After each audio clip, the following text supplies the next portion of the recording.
Hello dear friends, एक बार फिर से स्वागत है तेनालीराम की कहानियों में। और इसकी जो कहानी है वो है कौओं की गिनती। तो चलिए कहानी शुरू करते हैं बिना समय गवाए।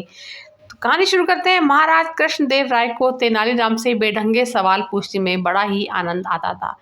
वे हमेशा ऐसे सवाल पूछते जिसका जवाब देना हर किसी को नामुमकिन सा लगता, लेकिन तेनालीराम भी हार मानने वाले नहीं थे। वो भी महाराज को ऐसा जवाब देते कि उन्हें कुछ समझ ही नहीं आता कि वो आगे क्या पूछे। एक बार महाराज ने तेनालीराम से पूछा, क्या तुम अपने राज्य के कौओं की संख्या बता सकते हो? तेनालीराम ने कहा, जी महाराज, बिल्कुल बता सकता हूँ। कौओं की संख्या बिल्कुल सही सही बतानी है, ये नहीं कि अंदाजा लगाकर कुछ भी बता दो।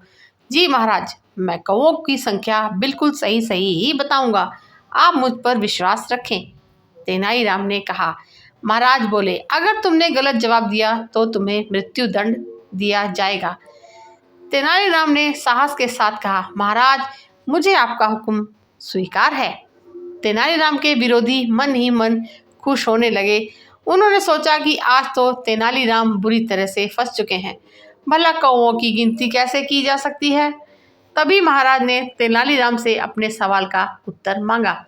तेनालीराम बोले, महाराज, हमारे राज्य में 1,20,550 कौवे हैं।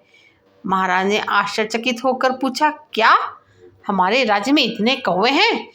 हाँ महाराज, अगर आपको यकीन नहीं होता तो आप गिनवा के देख सकते हैं। अगर गिनती में कुछ कम ज्यादा हुए तो?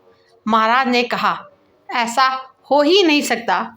अगर ऐसा हुआ भी तो अवश्य ही हमारे राज्य के कुछ कौवे अपने रिश्तेदारों से मिलने दूसरे राज्य में गए होंगे, या फिर दूसरे राज्य के कौवे हमारे राज्य में अपने रिश्तेदारों से मिलने के लिए आए होंगे।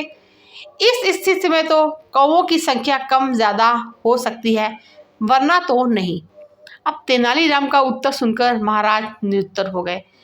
तेनालीराम के विरोधी बेचारे हाथ मलते रह गए, क्योंकि तेनालीराम ने तो उनकी खुशी पर पानी जो फेर दिया था।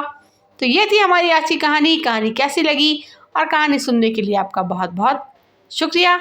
मिलते हैं एक नए वीडियो में नई कहानी के साथ में।